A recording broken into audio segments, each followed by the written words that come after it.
अस्सलामुअलैकुम वरहमतुल्लाहि वबरकातुहू। Bridge course मज़मून Urdu जमात हफ्तुम 29वां दिन। अज़ीज़ तलबा व तालिबात, आज के इस वीडियो में हम 29वें दिन की सरगर्मी हमें किस तरह हल करना है इससे मुताल्लिक़ मालूमात हासिल करेंगे।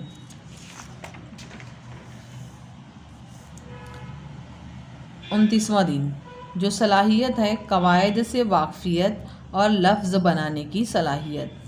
आओ मालूम करें उस्ताद ऑब्लिक सरपरस्त की मदद से इक़्तिबास समझना और उस पर मुनहसर पूछे गए सवालात के जवाबात बोलना और लिखना।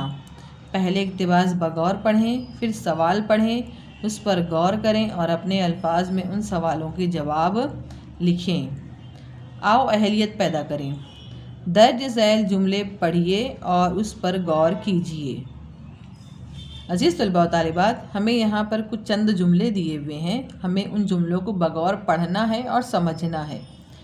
हम पढ़ते हैं पहला जुमला, उसका घर बड़ा नहीं था। अब देखिए इस जुमले में यहाँ पर जो बड़ा लफ्ज़ है उसके अतराफ़ में, उसके इर्द गिर्द क्या बनाया गया है, बॉक्स बनाया गया है। उसका घर बड़ा नहीं था।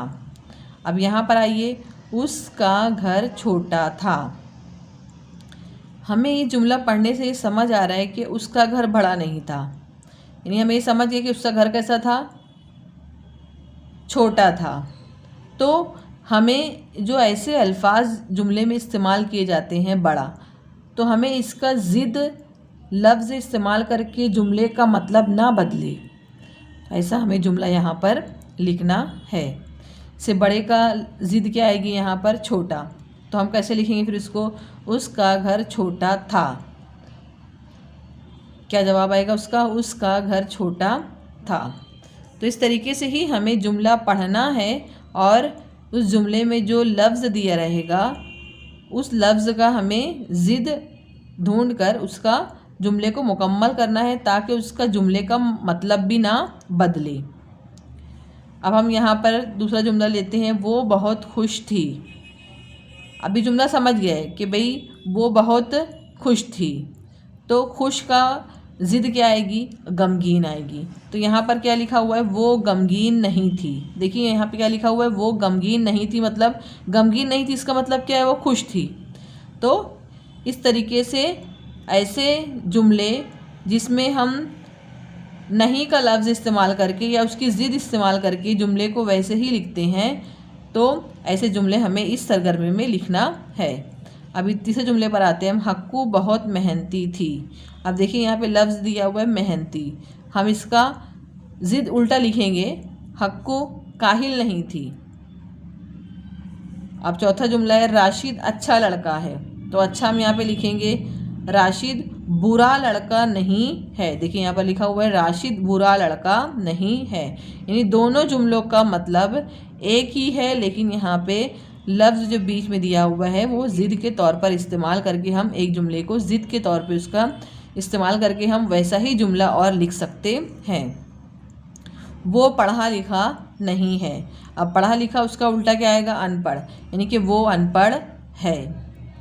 तो अभी हमने यहाँ पर देखा कि एक जुमले का मतलब नहीं बदलते हुए हमने वही जुमला वापस से लिखा वही मतलब के लिए, लेकिन लफ्ज़ उसका दरमियान में ज़िद इस्तेमाल की।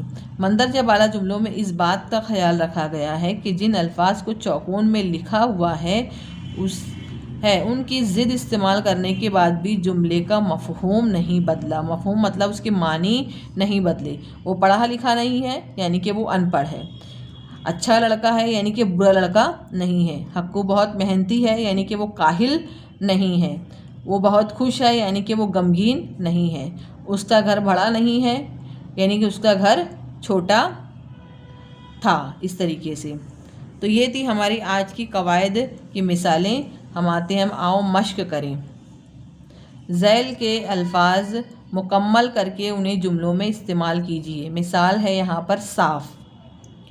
अब देखिए हम अक्सर व बेशतर हम रोज़मर्रा की ज़िंदगी में सुनते आए हैं, साफ़ से जुड़ा हुआ लफ्ज़ एक आता है सुथरा। तो क्या बोलते हैं हम रवानी में उसको मुरक्कब अल्फाज बोलते हैं, ऐसे को साफ़ सुथरा। अब यहाँ पे हमने साफ़ से क्या जोड़कर बनाया, सुथरा, तो क्या बन गया है, साफ़ सुथरा। तो अब इस साफ़ सुथरे को हम जुमले में इस्तेमाल करेंगे। हक्कू अपने आंगन को साफ़ सुथरा रखती थी। देखिए बच्चों, यहाँ पर हमें एक लफ्ज़ दिया था साफ़, फिर हमने उससे एक मुरक्कब लफ्ज़ बनाया साफ़ सुथरा, फिर उसके बाद में इस मुरक्कब लफ्ज़ को हमने जुमलों में इस्तेमाल किया।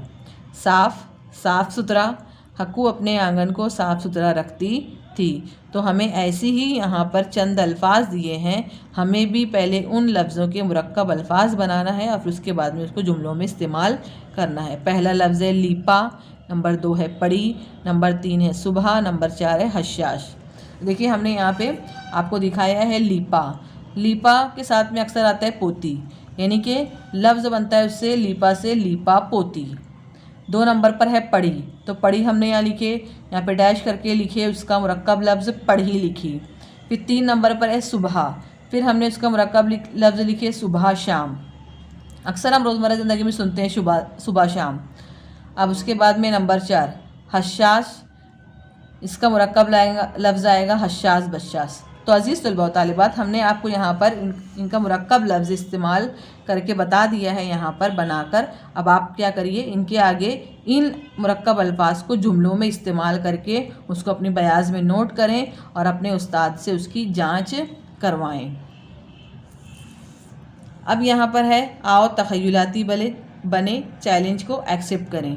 तो अज़ीज़ तलबा व तालिबात, यहाँ पर आपको यहाँ पे QR कोड दिया गया है। आपको अपने एंड्रॉयड मोबाइल से इसको स्कैन करना है QR स्कैनर से, और उसके बाद में इस पर जो सरगर्मी दी गई है, जो मालूमात दी गई है, उस पर आप अमल करेंगे।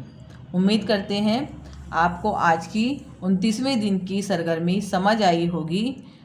आप इसको मज़ीद अपनी जो PDF है हमारी ब्रीच कोर्स की, उसमें से मज़ीद आप उसकी मश्क करें, उसको अपनी बयाज़ में लिखें और अपनी मालूमात में इजाफ़ा करें और पेपर में इससे मुनासिब सवालों के जवाबात को अच्छे से हल करें।